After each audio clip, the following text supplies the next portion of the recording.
మనం రోజూ తినే పంచదార తీపి వెనుక ఒక గొప్ప భారతీయ మహిళా శాస్త్రవేత్త కృషి ఉందని మీకు తెలుసా? ఆమె పేరు డాక్టర్ ఈకే జానకి అమ్మాళ్. ఒకప్పుడు భారతదేశంలో పెరిగే చెరుకు రకాలు అంత తీపిగా ఉండేవి కావు. అందుకే మనం ఇండోనేషియా, జావా వంటి దేశాల నుండి తీపి చెరుకు దిగుమతి చేసుకునేవాళ్ళం. కానీ జానకి అమ్మాళ్ గారు కోయంబత్తూర్లోని షుగర్ కేన్ బ్రీడింగ్ ఇన్స్టిట్యూట్లో పనిచేసి సైటోజెనెటిక్స్ నైపుణ్యంతో హైబ్రిడ్ చెరుకు రకాలను అభివృద్ధి చేశారు. ఇవి భారత వాతావరణానికి తగినవి, ఎక్కువ సూక్రోజ్ ఇచ్చేవి. ఆమె కృషి వల్ల భారత్ చక్కెర దిగుమతులపై ఆధారపడడం తగ్గించుకుని ప్రపంచంలోనే రెండో అతిపెద్ద చెరుకు ఉత్పత్తి దేశంగా మారింది.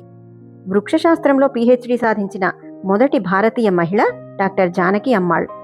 80 ఏళ్ల వయసులో కూడా కేరళలోని సైలెంట్ వ్యాలీ అడవులను హైడ్రో ఎలక్ట్రిక్ ప్రాజెక్ట్ నుండి కాపాడారు. ఆమె శాస్త్రీయ సర్వేలు, బయోడైవర్సిటీ విలువలు తెలియజేసి ప్రభుత్వాన్ని ఆపేశారు. ఇప్పుడు అది నేషనల్ పార్క్.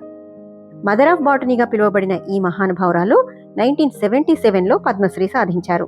ఇలాంటి మరిన్ని ఇంట్రెస్టింగ్ విషయాల కోసం నా ఛానల్ను సబ్స్క్రైబ్ చేసుకోండి. Thank you.